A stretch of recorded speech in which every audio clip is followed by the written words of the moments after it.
بسم اللہ الرحمن الرحیم۔ اللہم صلی علی محمد النبی الامی وعلی آلہ وسلم۔ جسم کا ایک حصہ ایسا ہے جو اللہ کو بہت پسند ہے، جس سے وہ اللہ کا ذکر کرتا ہے، قرآن پاک کی تلاوت کرتا ہے، نبی پاک پر درود بھیجتا ہے، سچ بولتا ہے، اچھی باتوں کا حکم کرتا ہے، بری باتوں سے روکتا ہے، کاروبار کرتا ہے، لین دین کرتا ہے، اور وہ حصہ ہے زبان۔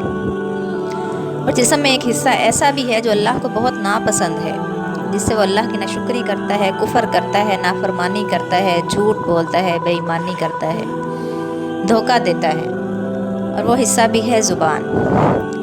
زبان اللہ کی بہت بڑی نعمت ہے، لیکن اس کی تباہ کاریاں اور اس کے گناہ بھی بہت بڑے بڑے ہیں، جن کو معمولی سمجھتے ہیں۔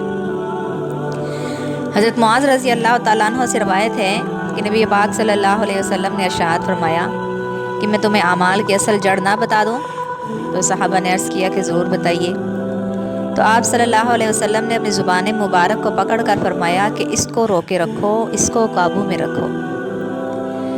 اس کو روکے رکھو گے تو بہت سی ہلاکتوں سے، تباہیوں سے بچ جاؤ گے۔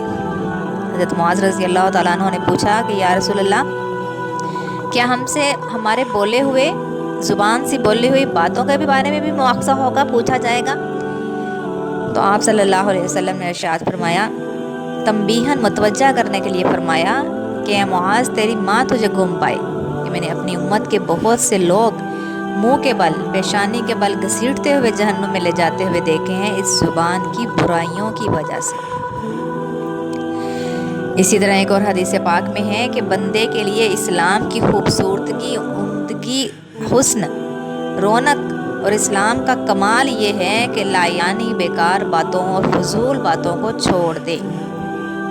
ان اللہ کریہ لکم قیل وقال، کہ بے شک اللہ تعالیٰ بھی فضول گوئی اور جھوٹی باتوں کو ناپسند فرماتے ہیں۔ کثرت کلام سے دل مردہ اور سیاہ ہو جاتا ہے۔ اگر کوئی شخص کلمہ غلط، جھوٹ بولتا ہے، مذاق میں بھی، دوسروں کو ہنسانے کے لیے بھی، تو زمین و آسمان کی مسافت کے برابر اس کو جہنم میں پھینک دیا جاتا ہے، دھکیل دیا جاتا ہے۔ یعنی کہ مذاق میں، اگر مذاق بھی جھوٹ کی حد تک ہے اور ہنسانے کے لیے لغو باتیں، جھوٹی باتیں کی جاتی ہیں، تو اس پہ بھی اتنا بڑا گناہ ہے، اور اس چیز کو ہم بہت معمولی سمجھتے ہیں اور اپنا ہنر سمجھتے ہیں۔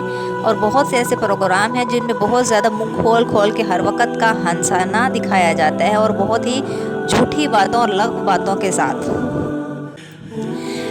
صرف ایز اے مسلم ہی نہیں، انسان کا وقار اور خوبصورتی اور عزت بھی کم بولنے اور فضول باتوں سے بچنے میں ہی ہے۔ اور نبی پاک صلی اللہ علیہ وسلم کا ارشاد ہے کہ من صامت نجا، کہ جو خاموش رہا اس نے نجات پائی۔ ایک مرتبہ حضرت ابوبکر صدیق رضی اللہ تعالیٰ عنہ اپنی زبان مبارک کو کھینچ رہے تھے، تو حضرت عمر رضی اللہ تعالیٰ عنہ نے دیکھا اور فرمایا، یہ کیا کرتے ہو؟ حضرت ابوبکر صدیق رضی اللہ تعالیٰ عنہ فرمانے لگے کہ اس کی وجہ سے آج میں بہت برباد ہونے والا تھا، ہلاکت کے بہت قریب ہو گیا تھا میں۔ کیا شان ہے ان لوگوں کی، اور ان کے اندر بھی اتنا ڈر جن کی پاؤں کی خاک کے برابر بھی ہم لوگ نہیں۔